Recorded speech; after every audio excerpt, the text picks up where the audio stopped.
Welcome to the Knockout Hour, episode 3. Got my co-host across from me, Uncle Coco. Got our producer, Josh. Say what's up, Josh. What's up? It's time!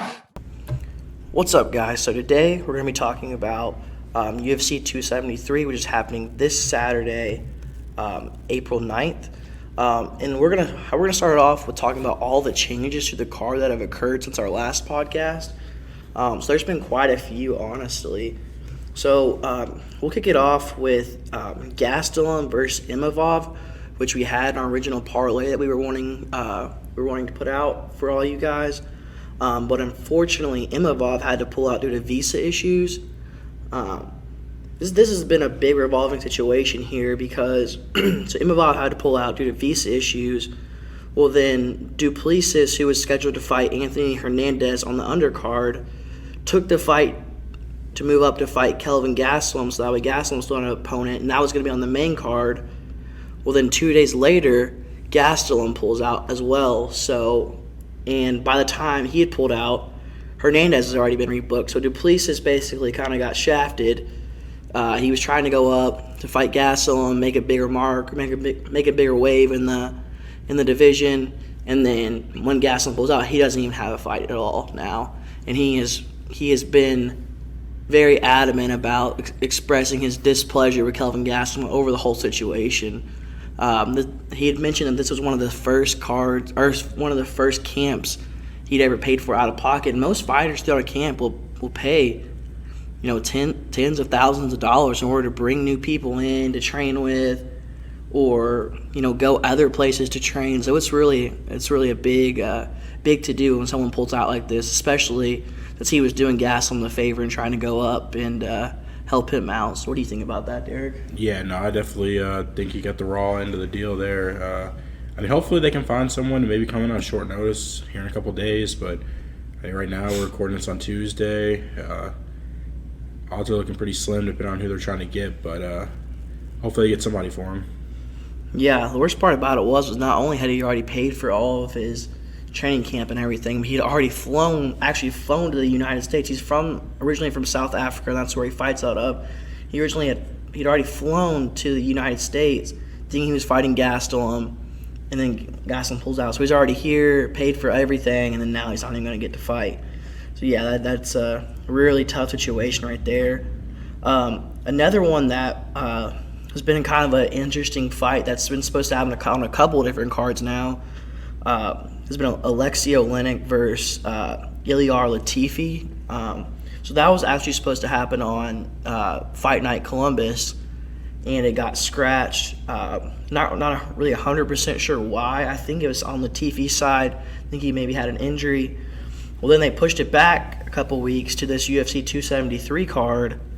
They rebooked it onto this one, and again Latifi pulled out. So that's twice in a row they've tried to book this fight.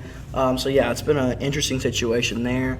But luckily, Oleinik did get rebooked to fight Jared Vandera, who's been on a two-fight losing streak. Hasn't looked the best either. Honestly, probably a better matchup for Oleinik, who's on a 3-fight losing streak. So that's at least good that he did get rebooked and is going to get a fight in. And then lastly, what I want to talk about is Anthony Hernandez did get rebooked also against Josh Fremd. And Josh Fremd is a pretty good upcoming prospect. He was LFA's Male Fighter of the Year in 2020 when he was 3-0 in the promotion that year, and since then has been 2-1, but has fought some of the best upcoming prospects and looked really, really good. So yeah, was a lot of moving parts of this card, and a lot of people were upset with how the UFC hasn't yet even announced the full main card pay-per-view that people are going to be buying. So that's kind of a interesting situation there too. But yeah, so are there any fights that you want to talk about, Derek, that we dove into last week a little bit? Or Yeah, we could definitely kind of touch back. Something just kind of off the top, it's on the main card, the Mackenzie Dern fight. When we talked about it, Mackenzie Dern was actually the underdog going into the fight, and I believe it's done a complete 180. It's now the favorite. Or at least it's a pick'em fight now. I know a couple days ago I think she was plus 110, so Kind of a turn of events there. Another fight, the Mickey Gall Mike Mallet. I know we were kind of high more on Mike Mallet. Getting closer to a fight, I still think I'm going Mike Mallet, but kind of reading through, Mike Mallet's never won a fight outside of the first round, has a draw going the distance. But we'll see how it goes if it does get outside the first round. Yeah, that one is definitely a little bit more scary the more you look at it, with him not having a win outside the first round. Still, I think Mickey Gall's very mid in the UFC, and honestly on the verge of potentially being out of the UFC if he loses his next fight. If he loses this fight, it drops him to 7-5, and I mean that's not a very good record, especially in the UFC. The next one I was wanting to touch on actually is the Korean Zombie versus Alex Volkanovski, which is the main event. Just an interesting fact that I read this week is that the Korean Zombie has a 5-2 record in the UFC when he is an underdog, and the average odds are plus 285. So if you don't know, that's a pretty big underdog in most circumstances. And for him to be 5-2 with those average odds of the underdog, that's pretty good. So if you're feeling frisky, I mean maybe that's the one to go with. He is a pretty big underdog. I think he's like plus 700, something like that. Something massive like that. Yeah. But also another one I've been hearing a lot of people are taking Sterling, Aljamain Sterling in the fight against Peter Yan. So I mean, I personally, just the safe side. I mean, I would probably go with Volkanovski and Yan, which I don't know. I'd even bet either of those fights simply because the odds just are not there for the risk. But no, you definitely have to parlay it for sure if you're gonna do it. Same thing with Khamzat. Like the odds are a little bit pretty high, honestly, in his favor. So it's definitely one of those things you definitely want to parlay if you're gonna bet on the fights this week. Yeah, I've also seen a lot more people taking Burns as of recently, including the middleweight champion. There's a lot of signing. He was come out and said that he's really rooting for Burns and thinks Burns has the tools to beat Khamzat. But I don't know. Although the top three are pretty tough fights to pick.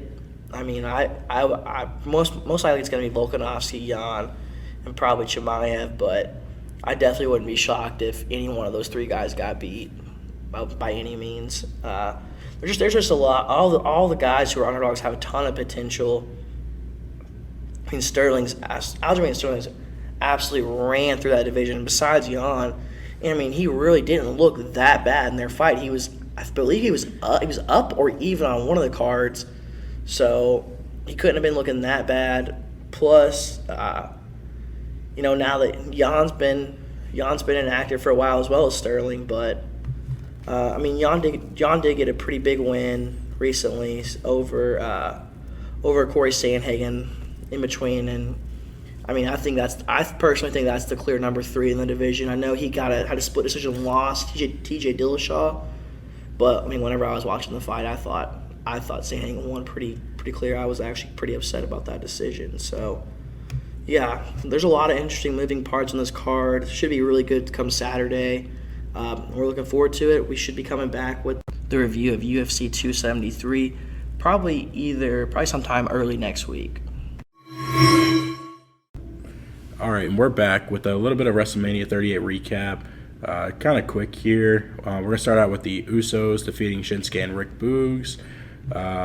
Rick Boogs actually got injured during the match. The match had to be cut short. Usos win.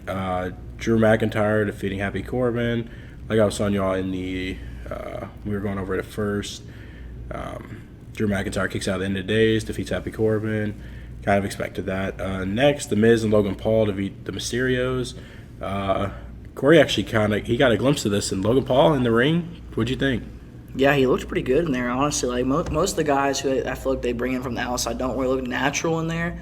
But he looked really natural. He looked like he had been practicing. He looked in shape. He looked really damn good in there. Yeah, absolutely. I thought so too. He looked absolutely incredible. And then The Miz turned on him at the end. So looks like we're gonna get Logan Paul again in the ring here in a couple. I'm guessing in a couple months. Then you got Bianca defeats Becky Lynch for the Raw Women's Championship. Not really a surprise here either. Actually, really good match, which is no surprise. Both performers were pretty good in the ring. I think top 3 match of the night, honestly. And then you got the big shocking return of Cody Rhodes returning to defeat Seth Rollins. Crowd absolutely lost their minds when he came through. Thought it was a really good match, good return. I'm just happy to see him back and actually happy with his life for once. And you got Charlotte defeating Ronda Rousey. That's actually pretty shocked on this one. Didn't really like the match that much. Yeah, Corey, not a big fan of that outcome, but I don't know. I thought Ronda honestly would come back, jump right back to the title picture. That's usually how it goes with bigger names like that. But yeah, I kept the title on Charlotte, but it is what it is. To the main event of night 1, we got Stone Cold Steve Austin coming out originally to do the Kevin Owens show. Kevin Owens challenging to a no-holds-barred match. Stone Cold accepting, and honestly, they actually put on a pretty good match. Stone Cold, I think, is like in his 60s now, or late 50s, and he didn't look terrible. You know, Kevin Owens, being the professional he is, carried the match, but that was pretty good. Pretty good ending. Stone Cold probably drank 50 beers at the end, but pretty good overall. Going on to the next night's match, not really in order here, but we'll kind of start at the bottom. Xavier Woods and Kofi, so the New Day versus Sheamus Rich Holland. Thought they did the New Day bad. One of the best tag teams probably ever in the WWE. Most decorated, at least. Gave them 2 minutes on the card, and they ended up getting beat. Then you got Knoxville and Sami Zayn, Anything Goes match. Quite shocked on this one, too. Another one of those celebrities coming in, getting care. Ultimately, I think Sami Zayn carried the match, but thought of pretty good spots in the match. You want to weigh in on this one too?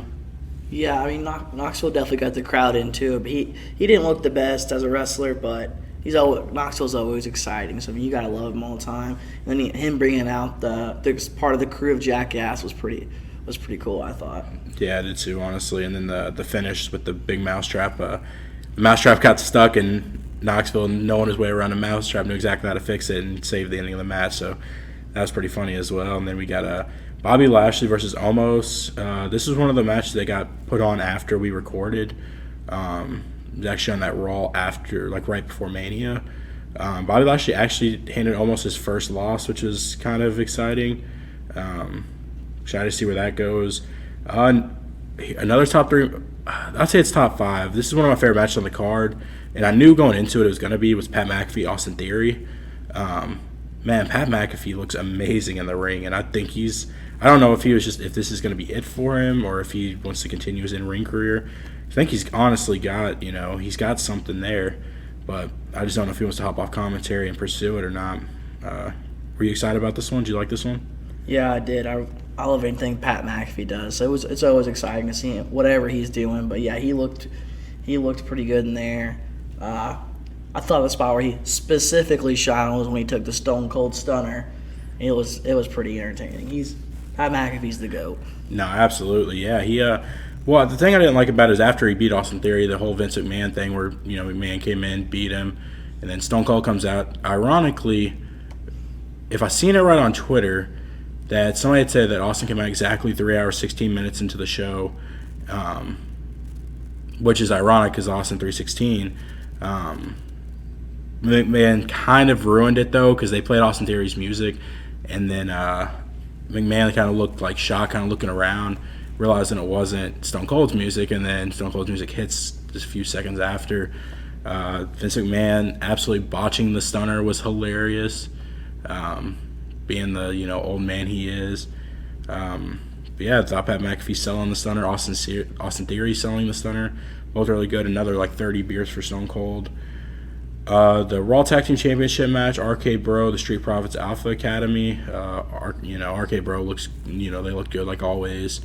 Randy being one of the most professional people in the business right now.